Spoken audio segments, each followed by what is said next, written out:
Hi, everyone. Welcome. Click admit all. Hi, Angela. Hi, Philip. Welcome. Hello. Hi, Mo. We're so glad you guys are here. Hello, good afternoon. Good afternoon. Good afternoon. Oh, Hi, Chris. Hey How guys, are you? Good to see you. doing great. How are you, Shanaz? I'm doing wonderfully, wonderfully. For anyone who is able, as we start to admit everyone, if you want to take a moment and just add to the chat where you're joining from today, we'd love to get a sense of where everybody is today. Wonderful. Hi, Wafa. Welcome. Hello. I love this. Aaron, welcome. I see you there in the chat. Great. Yeah. So again, if you would like to add in the chat just where you're joining from today, we'd love to get a sense of where everybody is calling in from. We're so excited that you're here. I am Shanaz Brochek, one of the founders of Cocheco. And for those of you who may be new to our community, Cocheco is a new platform and community that we started, actually launched in January of this year, with the purpose of helping to better resource coaches in many different ways. Some of that is through events like what we're doing today, creating a learning community where we can share important topics for coaches related to all of these different areas that we're interested in learning and knowing more about in our work. And also providing resources to coaches through our community. So if you're interested in learning more about that later, we're happy to share. But today is really all about inviting you to a conversation about coaching in organizations, an insider's view. And I'm sorry, someone is needing to mute themselves. Let me see if I can figure out where that is. I got it, Shanaz. Okay, great. Thank you, Michelle. You're welcome. Um, yeah, so again, I'm Shanaz Brochek from Cocheco, and I'm joined today by Emily Mink and Michelle Davis, who are both internal coaches.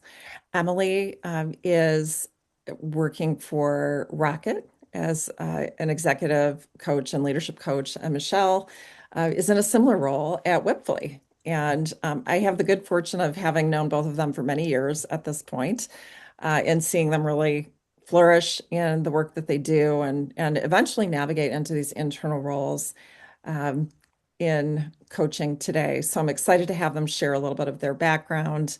Their stories are inspiring. I hope all of you enjoy the conversation as much as I have enjoyed knowing both of them. And so with that, please welcome them with me. And let's start off with letting the two of you introduce yourselves a little bit more fully. Emily, do you want to get us started? Sure. Hi, everyone. It's so great to see you here. I'm looking at all the locations. We've got folks from multiple different places around the world. So excited to have you join us today. My name is Emily Mink. I am, as Shanaz said, an executive coach at Rocket Companies. Rocket actually has over 100 companies within its profile, but I work with the most senior leaders in the public companies portion of that. So it's more than just mortgage. There's a lot of different subsets and organizations within that. And so I've been there for about 5 years now, just had my 5 year anniversary. Prior to joining Rocket, I was at Google for almost 14 years. I was a sales and operations senior leader there. And that's also where I got introduced to coaching, which I'm sure will come out in the amazing questions that Shanaz has for us. But that's my background. That's where I'm at now. Excited to be here with you all. Wonderful. Thank you, Emily. And Michelle, you want to share a little of your own background? Yeah, thanks so much for having me. And I'm see some friendly faces on this call. So I'm happy to that always helps, when you know people. So Absolutely. I am a coaching leader at a professional services firm called Wipfli. We do accounting, consulting, all the things that professional services firms do. I've been there for only a year and a half. So I lead our coaching internal coaching practice. And that involves one-on-one coaching, group coaching, team coaching, all of those things. But before I was internal, I was an external coach. I had my own coaching practice. I worked a lot with Shanaz actually, and then made the switch about a year and a half ago. And again, yeah, I'm sure we'll talk more about why that switch and what it's been like. Yeah, yeah, Michelle. I mean, it was a big change, right? When you made that Yeah. decision that you were going to explore this possibility, and I remember all the excitement around it at the time. You want to share a little bit more about that? Just that, what was it that drew you, got you to consider applying in the first place? Yeah. And yeah, what were you hoping for?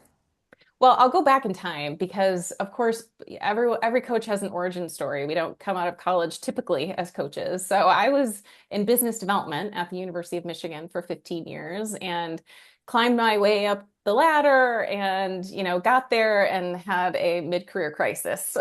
It's like, I don't think I want to do this forever. I was very burnt out and overwhelmed and really just, I felt like just wasn't in the right role for me. So I did a million personality tests and was like, what should I do? What based on this personality, archetype? What should I do? And coaching actually came up a lot. And so I decided, you know what, I'm going to go through coach training. And, whether I become a coach, at least it'll help me, be a better manager, better parent, all of those things. And so, of course, that first weekend of coach training at IPEC, I was like, this is it. These are my people. This is what I eventually want to do.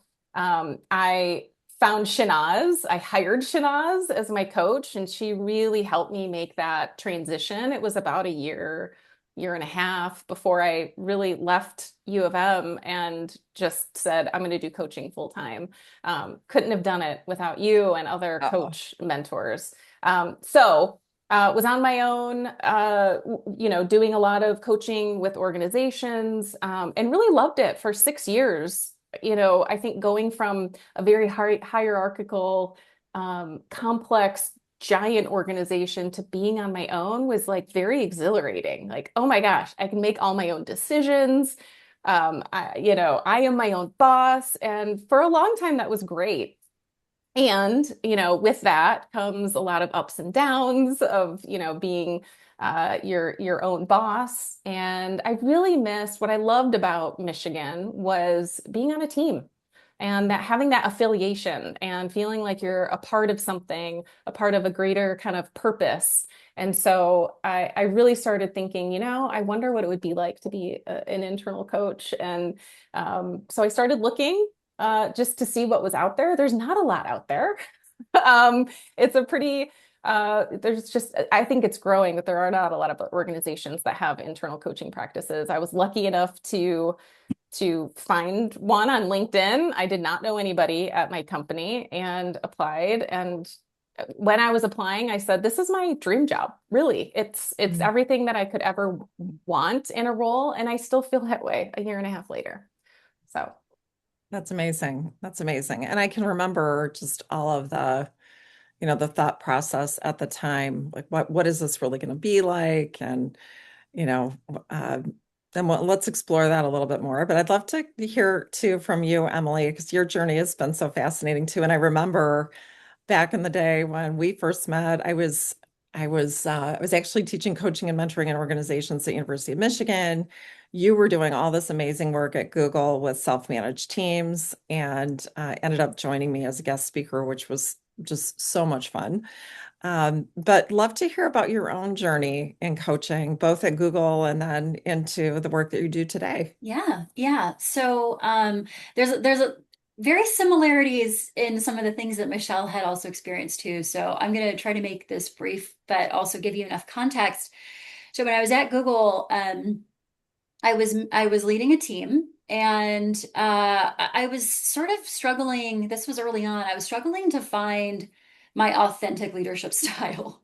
And so, in true fashion, when you're a newer leader, I started to borrow from my peers and what they were doing, and it wasn't working. I was getting totally different outcomes than what they were seeing. And I wanted to find who I was from that perspective. So I started to try some new things, which started to get some interest from a couple different groups at Google that were looking at figuring out how can we turn a manager into a coach. And so self-managed teams is a beautiful way to do that. So there was a pilot that was introduced and they asked me to be part of that for the Americas. So the Americas team was gonna test that out. So it was me and three other managers that had a similar enough style to coaching that they introduced to come in and try this new thing. And the only thing Google gave us was one, a list of rules on things that we cannot do. One of those being we cannot make decisions. Our team needs to make the decisions. And the other thing they gave me was a Simon Sinek book, Leaders Eat Last. And that was it. And so, really thinking about what was at stake with that particular program, I knew that I had to invest in myself from a coaching perspective in order for me to show up and do this the way that I believed that we could create really amazing outcomes together. So I started taking some coaching courses, fell in love with it. I started applying it as a leader in that role, and I started to see these amazingly beautiful shifts, not only in the people that I was supporting and leading at the time, but also in myself. It was incredibly hard and incredibly worth it at the same time. And so that's where I like to say I caught my coaching bug. From that point on, I continued to take more classes. I never got certified because I also, had a day job and was trying to juggle all of that, plus, um, raising two beautiful daughters at the time. But that's where I got in touch with coaching. And so I started to offer coaching across the alphabet of companies. Google had at the time, I believe they still have it, an internal program where if you have some sort of knowledge in whatever subject it is, in this case, coaching for me, there could be leaders that would sign up for office hours and or coaching capabilities. So I could meet and partner with these folks across Google. That was Mm. in addition to my day job, but I loved it so much that I met with these leaders. I worked with them on things like their team effectiveness. I also worked with them just on their leadership styles, etc. And that sort of snowballed. And the more I did it, the more I loved it. Um, and so there came a point in my career there after many years of doing that that I just said, I can't continue to spend the majority of my time doing something that I don't love as much as I love coaching. And so that tension point continued to grow. And then at one point I said, all right, that's it. I got to do it. I got to leave this sales-based leadership role. I needed to go all in on coaching. And so it took me 2 years to find a company that was Wow. hiring internal coaches. 2 years. Um, and so it was a long journey. Like Michelle, I didn't know anybody at Rocket. I just happened to see the post. I had all of my LinkedIn notifications going. I found it. I read the description of the role, and I knew immediately that's what I want to do. And so I've been, like I said, I've been there for 5 years, but I also do have a coaching practice on the side that I work with the different leaders from that aspect too. So interesting to hear, there's different points of entry into this kind of work that Michelle and I do. Yeah, thank you. Thank you for sharing that, Emily. And I think it's important for our audience to hear that too, right? That it wasn't just, oh, I think I'm going to apply and it's super easy. And at the same time, you weren't applying to tons of different places. It was very, very targeted. And your, took some patience and some inner work to figure out what is it I really want.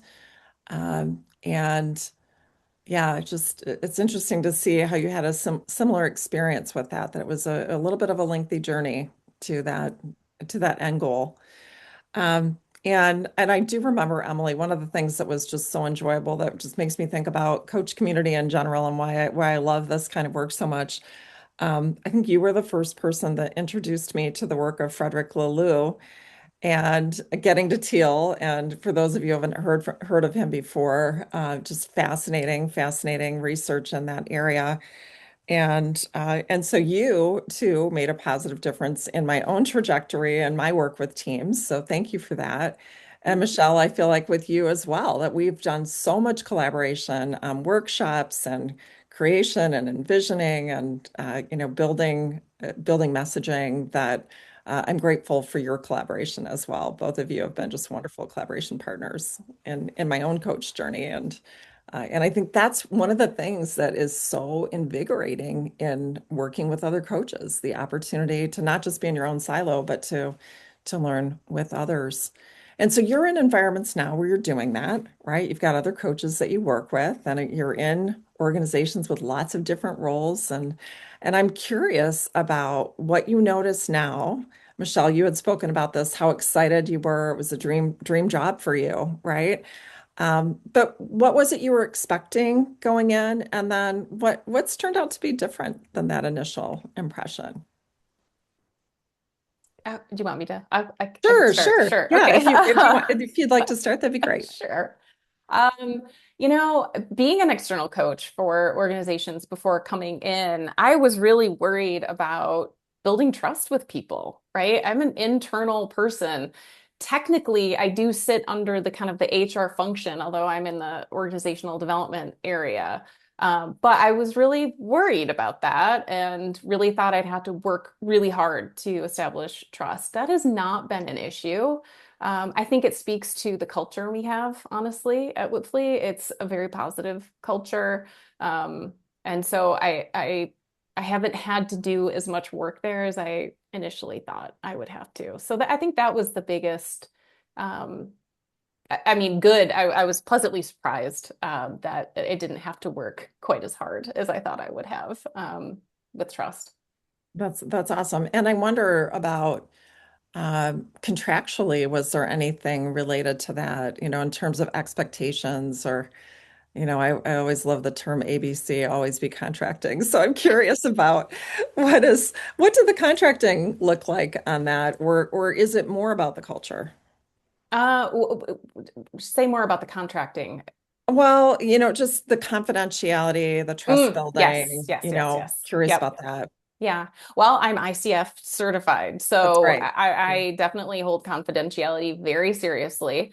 I'm lucky that the person I report to is also a PCC, and so she understands that conversations are confidential. So that's non-negotiable. But we do have coaching agreements with our coachees internally. We want to make sure that they know what they're stepping into. So we lay it out, these are the expectations. But confidentiality is a huge, huge part of that. And so yeah, non-negotiable. Absolutely. Absolutely. It just doesn't work without that, right? No, Really, no. it's so central. And I'm so glad that it is part of the bar that ICF holds for our industry. Absolutely. Emily, how about for you? Anything that surprised you that, maybe going in, you were Yeah. expecting something differently and just curious about your experience? Yeah, I think it's kind of similar but different from Michelle. The when I joined, when I was interviewing, I made sure to ask, how bought in is this company to coaching? Because I wanted to make sure it was very clear what role I needed to play in the beginning, right? Is this a helping to influence so that we can build this into something, even greater than it is? Or we're already bought in on this? And so I was told we're bought in, we're good to go. And I thought, wonderful, right? So I'm already coming in with some foundation of that. What I experienced though was a little different, right? So originally I was hired to come in and work specifically with the banking group, the banking Okay. leader. And while the stakeholders there, absolutely, they had experienced coaching. They had been through a couple different kinds of coaching programs like Leadership Circle. So coaching was extremely valuable to them. How that trickled down, that value and understanding that how that trickled down in the banking organization in particular, right, showed some differentiation in that, right? So it was really interesting. Absolutely. How do I build trust with these folks? So not only from a role of, hi, I'm a coach. Let's talk about what that actually means because they hadn't had it before. But also, I was external. And at Rocket at the time, 5 years ago, let me just give you a sense of that. When I would be in a meeting and I'd introduce myself to folks, they would immediately also say, hi, I'm so and so. I've been here for 14 years. I've been here for 27 years. Yeah. Here I am. Hi, I've been here for 5 days. So tenure, loyalty to the company was a really big thing at that time. And so I had these two things that I really needed, to be mindful of and very intentional about how am I going to approach one, explaining what a coach is, but also, them getting to know me so that we can understand what that means and that I can be a good partner for them so that, right, they can trust that I'm holding things confidential, right? They can trust that what's shared here stays here in this. Mhm. Yeah, yeah, definitely. Definitely interesting to think about just how tenure makes such a big difference. And uh, yeah, and now you've been there for some time, right? The years are starting to stack up for you too. And so obviously there's some good things happening there from a culture perspective that do keep people around for a long time Yeah. as well.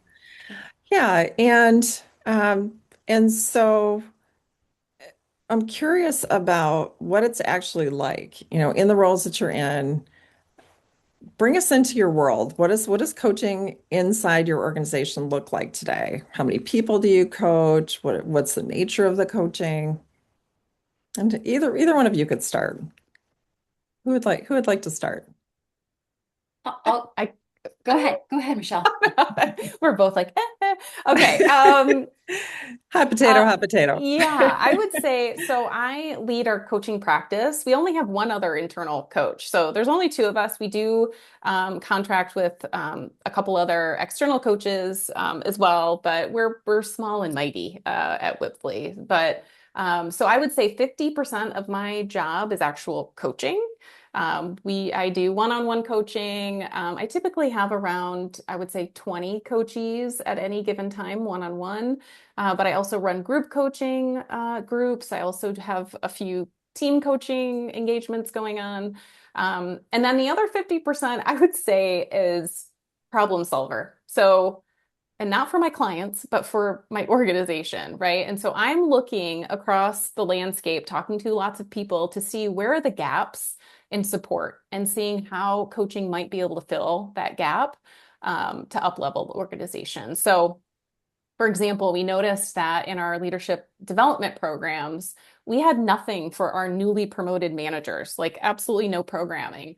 I thought, what a great opportunity for group coaching to get them, it's a smaller group, perfect for them to be able to learn together. And so we're going to be launching that in May. Same with a group coaching pilot we just did. We noticed that time management was coming up a lot in our one-on-one coaching sessions. So I thought, why don't we create some sort of group coaching around strategic time management, which was a big success. So we also teach coaching skills to managers. So I go to a couple of those, like 6 a year in-person trainings. So it's varied, I would say. I get to coach, but I also get to see what the business needs are and see how coaching can be a solution to what's going on. So I feel like it's very agile. We are a very small group. We have about 3,200 people at the company. And so we're able to like be very agile and flexible and throw pilots together very quickly. And I'm lucky that my firm lets us do that. Is very encouraging of trying new things. That's amazing. And you talked about a lot of things just then, right? The strategic nature of it, being part of the listening within the organization to figure out what's actually needed and then providing solutions for that, which could be learning and development, could be coaching work. But I think that's such a valuable resource for an organization to have this internal capability and people who can truly help you think more about what's needed, right? That are specifically there for that purpose. So it's a good part of a future sales pitch for anybody that's wanting to, to do that kind of work Mhm. for sure. Um, But it takes a yeah, lot of measuring too. We'll get to a that lot of piece of it. measuring. Yes, Yeah, yes. yeah. Yeah, definitely. Definitely. And the agility you spoke to, being able to figure out what's needed now. Time management, it seems like that's one of the common things that will come up from a training and development perspective. I remember in my own internal role, I had that as one of the areas that folks struggled with as well. But then it's adapting that, right, to the organization and thinking about what does that mean for us here, and building really customized solutions versus just off the shelf. Yeah, Yeah. yeah, definitely. Emily, how about for you? Curious Yeah. about what it looks like today in your role. Yeah, mine's a little different, which is it's just nice. You're getting a little bit of a sense of, how it can be formed. Small and mighty team as well. There are three full-time coaches on our team. There's one strategic advisor, and the leader of our team does a little bit of coaching, but also does a lot of similar based functions of what Michelle does, plus more. For me personally, my daily life of a coach looks like probably about 75-80% of my time is spent in one-to-one coaching. I this year I'm gonna work with anywhere from 37 to 42 leaders.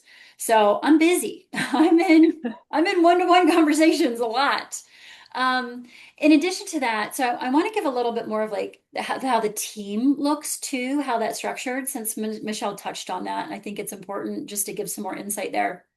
So for our team, we support only the most senior leaders in our organization, and that's defined a very specific way for them there. But we've got 200 plus leaders that would be in the audience that are eligible for coaching. So we offer one-to-one coaching services, partnerships. We also do peer reciprocal mentorship. So we would be, partnering two of these, senior leaders up together. And then we would use things like coaching questions and different kinds of engagements, touch points throughout the year to support them in that so that they're getting value out of that. And then we do group-based engagements as well.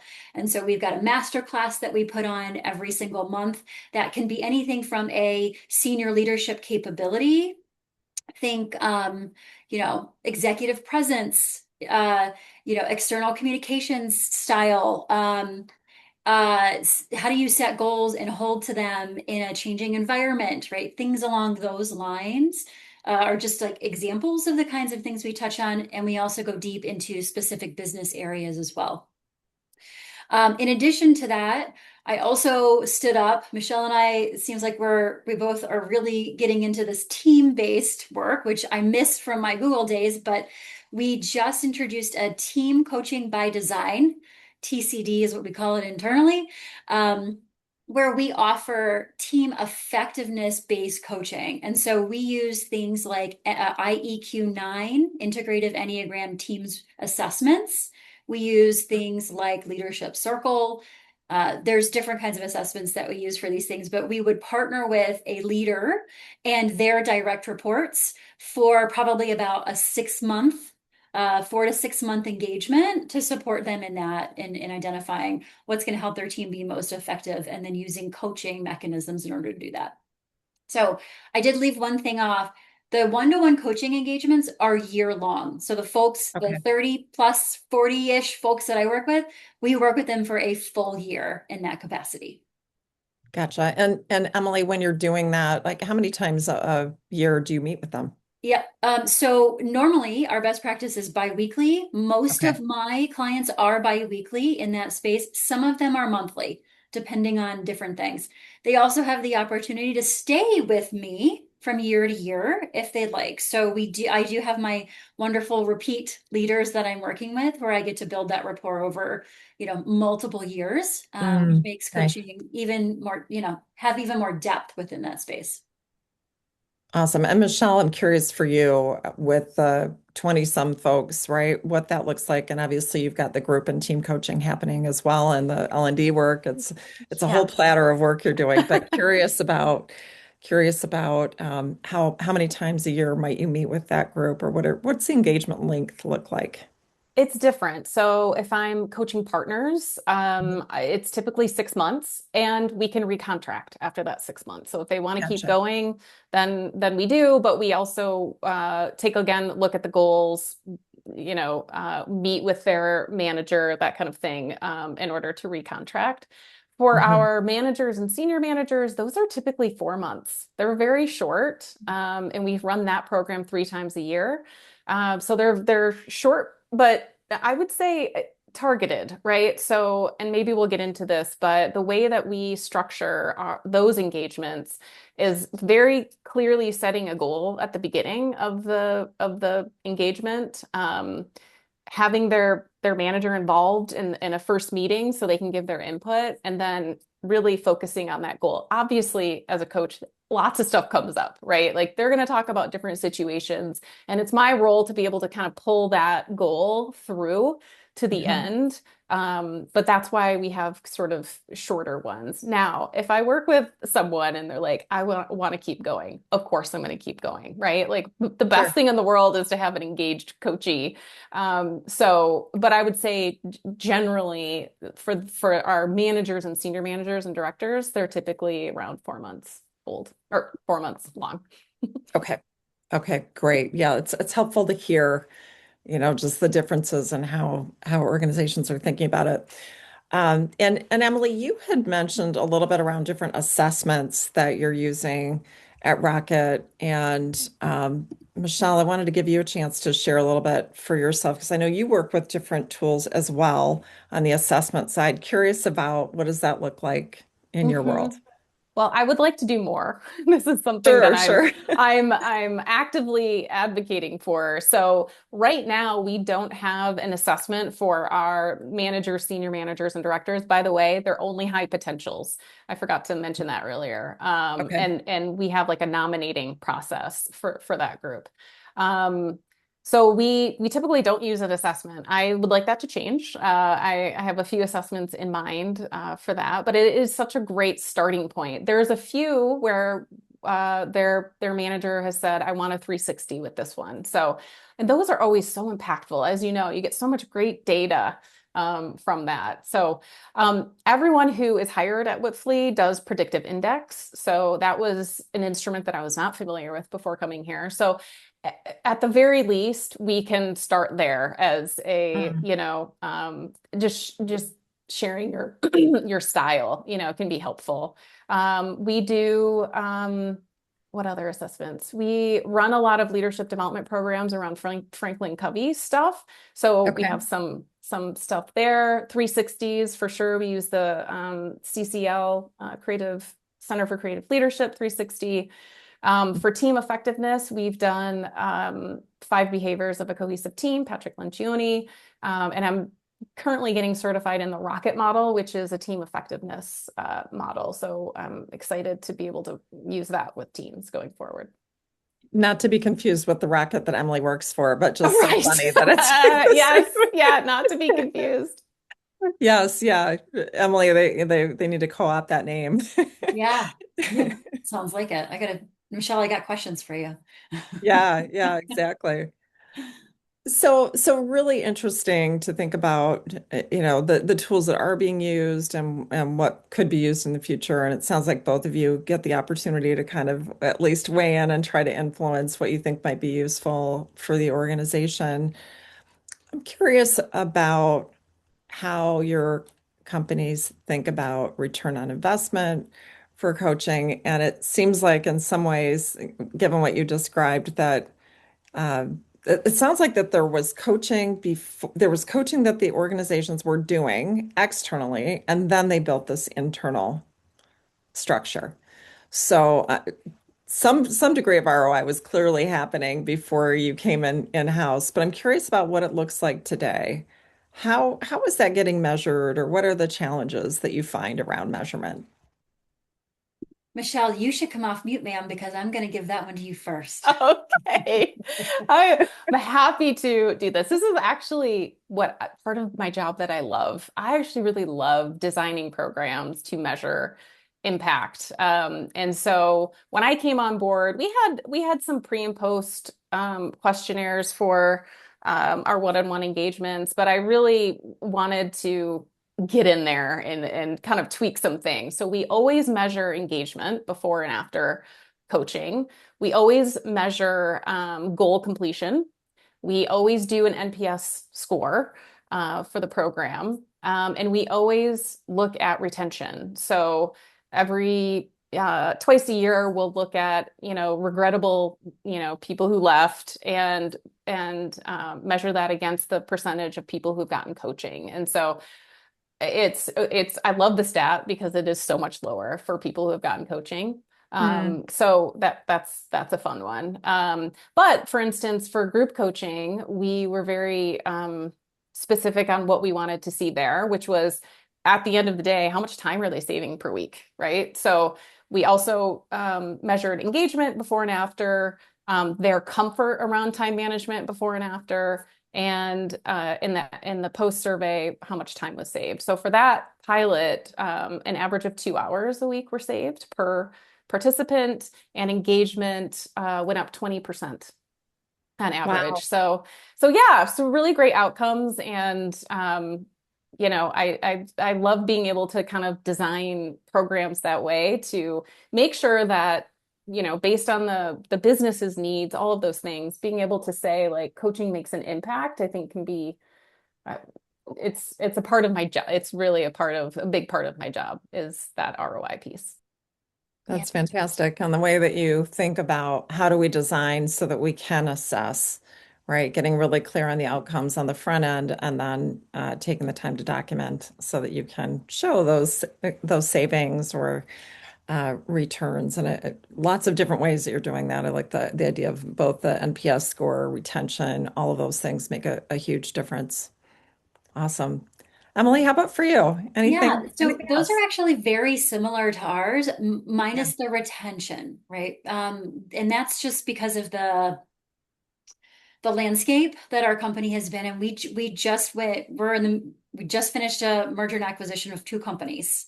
Prior to that, because mortgage is the main source there for our income, they were at a little bit of a whim of the government and what they decide to do with interest rates there. So it's been kind of interesting to watch that over time. Rightfully so, any business needs to um, really take a look at, what's happening on the inside. But from an ROI perspective, we haven't measured retention just because of the specific things happening for us during the time I've been there.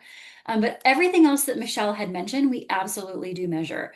I'll add one extra bit in here too.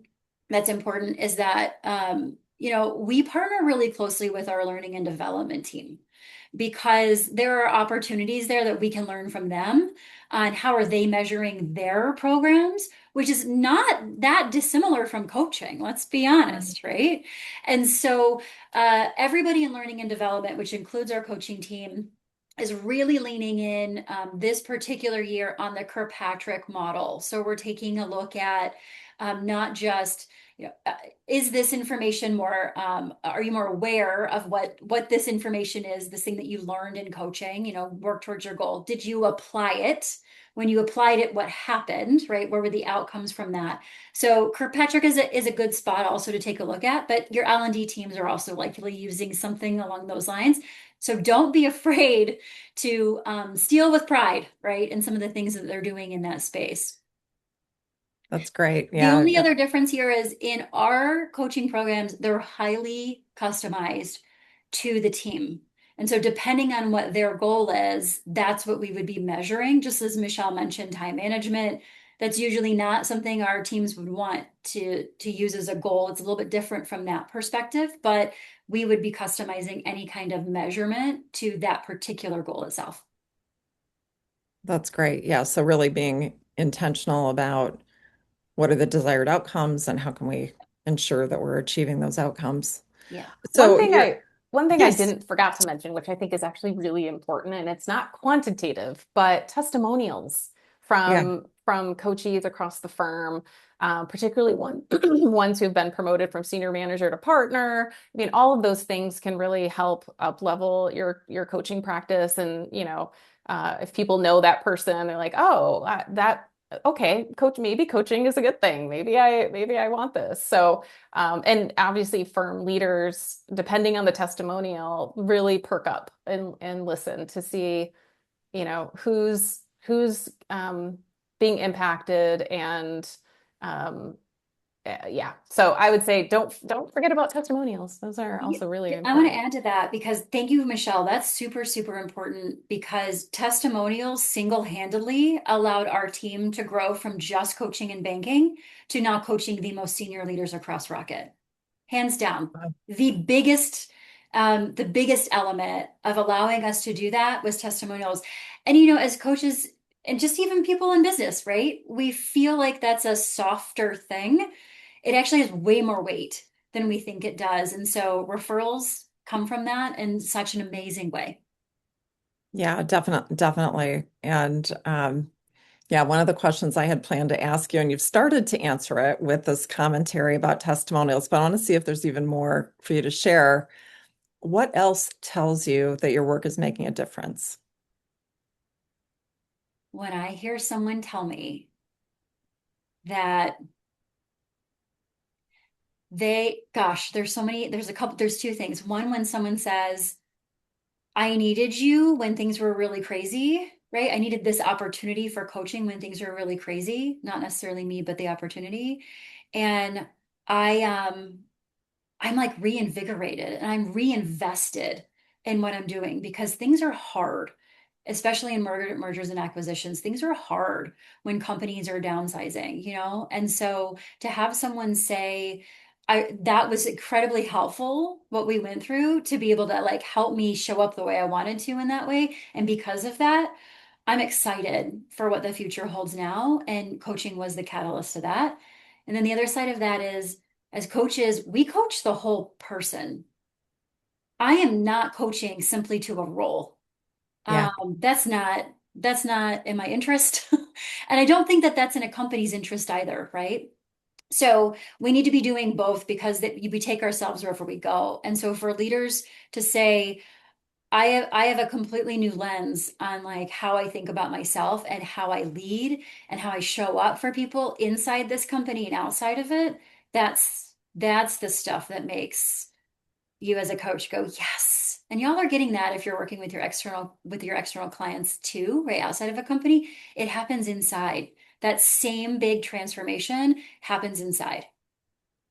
that's awesome. And thank you for starting to answer a question that Daryl had put into the chat, which is work, he was asking work related only and what topics do you all coach? So I'd love to come back to the what topics do you coach, but Michelle, just give you a minute to respond as well. How else do you know that what you're doing is working?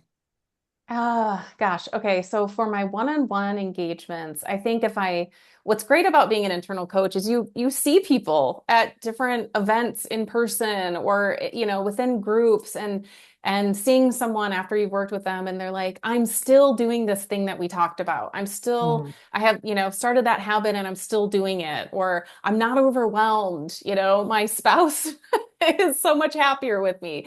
Like Emily yeah, said, like we are coaching the whole person, even though it's in a work context. So I would say those things. And when they refer people, when they're like, oh, you need to, get coached from our internal coaching practice. What I've found from group coaching, it's been so great, is working with a group who has gelled so much, who has peer coached each other and supported one another, keep meeting as a group after I've stopped facilitating it, right? Like wow. they find so much value in supporting one another that they are continuing to meet together as a group. Like that to me is, I love that. That's amazing. I'm Yeah, gonna add one more thing to that because Michelle, yeah, I'm sure you're hearing this too. So we use one of the assessments that we use is Leadership Circle, which talks about creative and reactive. Not unlike conscious leadership, right? Above the line, below the line, Oh, right? yeah. So when you can hear the language and people start to use it themselves in Mhm. coaching, in team, in individuals, when you can hear that, like, I'm using this concept and I'm telling my other folks about it, they can recognize when something's happening, right? They can change how they're thinking about it. So that language and the constructs and the frameworks that we're talking about in coaching, when that starts to proactively be given back to us in our sessions, that's also a really powerful indicator that stuff's clicking and good progress is being made. Yeah, those are all great indicators that what you're doing is working, and so rewarding to get the testimonials, to see people building their own relationships, and that that you help to establish them and that they're sustained, right? And to see how people are bringing the magic of coaching that we all experience into their other work in different creative ways. It's yeah, very rewarding to hear about that. Curious if we could go a little further on some of these questions in the chat. And Daryl was asking also about what topics do you coach on? So I'm curious about what that looks like. We've talked about a couple different areas, but what are some of the most common things that are coming up in your organizations where coaching is a useful support? Okay, I can share. I would say it's no different than when I was working with professionals in organizations as an outside coach. Obviously, time management, executive presence. We're going through a lot of change, like many organizations. So, like, how can I manage a team during all of these changes happening? Overwhelm, burnout. Yeah, how to just be a better leader for teams. I think that's like the number one. We use a coaching platform and we uh, put in like the coaching topics that we talked about. So I have a lot of data around that, and I would say the stuff around leading a team is by far the biggest coaching topic that comes up in my coaching engagements. Yeah. Mine are the same. The only difference is because Rocket's a little bit more, I don't want to say complex, it's just larger. And given some of the leadership, the really amazing leadership changes that have happened, we started to bring more people in that haven't, from outside that haven't been at the company for forever. We love those folks; they're amazing. We are also starting to get different perspectives, and so that's shifting our how we think and think about our culture a little bit, right? When you merge two companies with another one, right? M&A is a really fascinating spot to be in. So a lot of my engagements are around that. Like, how do I influence with a new leader or new stakeholders? Mhm. How do I get alignment across, these amazing teams that need to work together to drive towards a goal when we all have our own separate goals in achieving that, right? How do I continue to create an execution system towards the strategy that we're working on that everyone understands? Like, how do I communicate that so that everybody, no matter where you are in my organization, understands why we're doing what we're doing and what their part of the in that is. I'll also say another assessment that we use is Be Well, Lead Well. It's from Wisdom Works. And Renee Moorfield is a phenomenal human. So I suggest if you have some time, look into this one. But it Yeah. it it touches on what Michelle was talking about from like a burnout or just a God, I'm carrying a lot perspective. If we are not talking to our leaders about how they are resourced themselves, then we can talk about, strategy and comms and all this stuff all day long. But, um, I think you're hearing from Michelle and I, like the human part of that is really, really important. And so if we're not talking about well-being in that, whether it's proactively brought up, sometimes not, right? When you ask somebody, how are you doing? What do you need, right? That's an interesting conversation to have, and it can be really beneficial in that space. But well-being is definitely a topic that we're talking about internally. I'm glad to hear that. That's wonderful. And also just kind of to your point that these are common to external and internal coaches. So coaches who are asking themselves, how do I be better prepared for an internal role like this? Well, you're doing the work already in many ways, which is reassuring, I think. And it's also interesting, Emily, from what you shared, and I had this experience also in a large M&A environment when there's a lot of change management and influence and complexity that gets introduced, to just recognize that organizations that are going through those kinds of challenges, Michelle, for you too, with growth and all of that Mhm. environment that we've talked about, right? Um, can be really good timing to expand the role of coaching, whether it's through internal coaches or external coaches. So Mhm. those are good red flags for where we can make a difference as coaches for sure. There's a couple other comments in the chat that I wanted to just make sure that we capture, and I invite anyone else who has questions, either feel free to raise your hand or to put it into the chat, but I'll just go through the ones that are here so far. Um, Stephanie was just saying thank you to both of you, and then also was commenting on how understanding that it took a while to find this internal coaching job that you both are in today. Curious if you can share any keyword searches or job titles that would lean towards finding a role like this. What are some of the, are there some you remember or any insights you could offer? It makes I me want to go look at what I was It's like, searching. what was it? Yeah, I mean, anything you could think of, right? Yeah. Internal executive coach, professional coach, Leadership coach. leadership coach, yeah, Mhm. organizational coach is Mhm. another one. Yeah. Um, yeah, I think those were Well, the big ones for me. yeah, I mean, as long as coach is in your tagline, you're good. The other thing is I'm starting to notice that some companies are starting to ask for ICF certified coaches in Hmm. their like OD functions, their training and development space, right? mm, So maybe taking also a look at like where might a coach sit in an organization, and it's definitely within like a human resources, people operations type space. Start look like thinking about what are some other names of roles that currently exist in those spaces.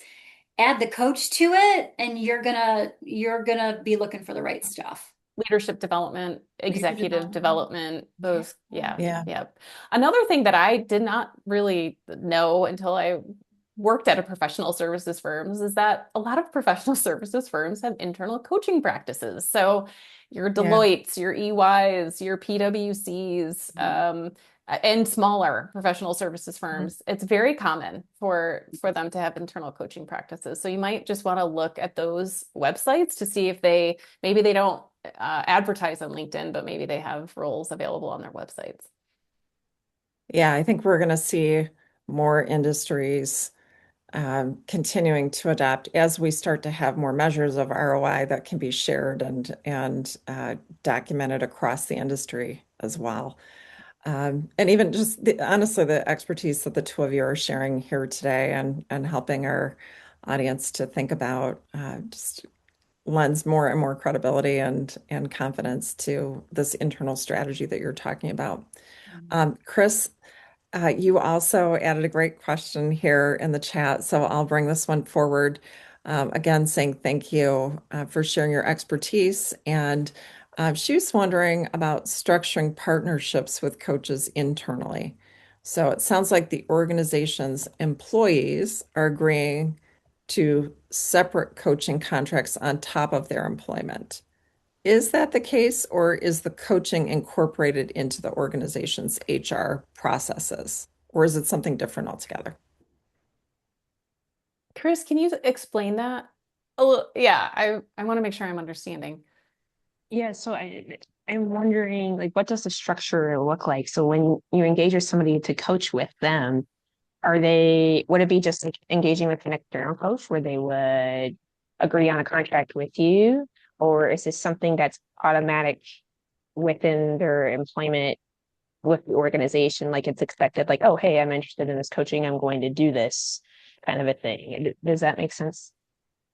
Yeah, Emily, do you want to Yeah, take that one sure. first? So for us, if you are in that senior leadership audience, it's automatic that that we are the coaching provider for Okay. that space. We do have some outliers to that though, right? So imagine I'm not going to coach my leader's leader. Right? Right. So I perhaps should not be coaching the CEO of my company, right? The company they work at. So there's some intricacies with that where hiring external coaches would be highly beneficial. In our instance, we did Okay. a lot of contracting to make sure that they were certified in Enneagram, IEQ in particular. They were certified in Leadership Circle. They were aware of Be Well, Lead Well, things along those lines, and that they met certain criteria. So it sounds like, if I'm understanding, that if they were to do that internal process with you, it's more like a, hey, this is what to expect when you're going to be coaching with me. Is that right? Yeah. Okay. Yeah. Like, hey, I can be your coach. Here's what that looks like. We can work together. Yeah. Very Yeah, great. similar. Yeah, very similar. And we have a standard coaching agreement for any employee that works with an internal coach. They're signing the same kind of coaching Mm. agreement. Yeah. Um, yeah. Awesome. And Brandy, great question, Chris. Thank you for that. And I'll add one more from Brandy here. She was asking for your advice on how you sustain your energy and presence across significant client loads, especially as you're doing evaluation and design work. These are pulling us all in lots of different directions. So I'd love to hear your thoughts on how you make that work for you. I think for me, honestly, so much of my work energizes me. If I didn't enjoy it, I think I would be very burnt out. But I love both parts of my job, both the coaching and the designing. So that helps. I also think I have an amazing manager. She challenges me to be my best, to stretch me, to get out of my comfort zone and to be supportive. And so I think, and having a team around me that's supportive. The other internal coach that I work with is really a partner for me, on thinking these through and having a sounding board. I think if I didn't work with any other coaches, it would be very hard. Hmm. But I'm lucky that I do have coaches around me that can just be a sounding board and a support when I need it. Yeah. Great question. Absolutely. Like all of those things, the peer bit being really, really helpful because internally we're trying to really understand like not just what's happening with our client, but what's happening in that ecosystem and how do we make connections between that. So it really is this like heavy mental load, right? That we've got going on. I'd say yes to everything Michelle does. For me personally, like it's a big load of people, right? And it's amazing, but also for me, I have to spend time pouring back into myself. I have to get grounded again. I do meditation. I make sure that I'm keeping up my own wellness routines. I got to practice what I preach there. I have to practice what I know whenever I eat gluten, I'm going to have brain fog for 3 days, right? So, like, if we're talking about that with our clients, I got to live that too. And I'm not perfect at it all the time, but like, really finding a mindfulness practice that allows you to get back centered so that you can receive but not absorb is really, really important with that kind of load. So important, resourcing ourselves, right? Which is Yeah. really what we're all about. Um, Thank you for those wonderful questions. I want to close with one for both of you to respond to, and this is a little of a curveball. I didn't tell you this one was coming, but I think it's an important one that's servicing for me. Um, Organizations today, as you indicated, not everybody has internal coaching. It's something new and developing for many organizations. What is it companies are missing out on when they don't have this in-house? Excuse me. What are they missing out on when they don't have coaching in-house? What do you believe? What's your hope? Wow. I could talk forever on that one. Michelle, if you've got an answer that's more succinct than what I might I offer, go I for would it. just say I think people are missing out on a huge support intervention for their employees by not offering coaching. It is, I think it increases, I know it increases engagement can help with retention. I mean, I think the numbers are there, but I think again, offering a sounding board, even that alone to employees who are going through a lot of change, and everyone's going through a lot of change, can be, I think, game changing, honestly. For a company to invest in coaches to say, we're going to give you a safe, confidential space to say whatever you want while you're here, sends a big message that we care about you. We want you to be the best you can. So I would say yes to that. And coaching is a modality that is that has been gaining and will continue to gain some really positive momentum. It's starting to be more recognized. It's more mainstream as a modality for that kind of support. And so I do believe that in the future, if companies are not offering this, whether internally or they're contracting externally, that will actually be a factor whether or not people want to work there or not. High So performers, yeah, especially. high perform. Yeah, I love exactly. that. Yeah. I love that. I think it's so true. And I really do believe that coaching is the way, the truth, and the light, and we are heading for it. I'm excited about the future of the coaching industry. So grateful for both of you joining this conversation today. And for our audience, for everybody who joined us, the great questions that you added to the chat. Thank you Really for good questions. being here. We're happy to stay engaged. Follow us on LinkedIn. Coach Echo is new, growing. We're all about resourcing all of you, and we'd love to hear from you. So thank you again, and Emily and Michelle, thank you both. Really Thank wonderful you. conversation. Thank you so Thank much. Great to see you. you all. Thank you for coming. Yeah. Bye, everyone.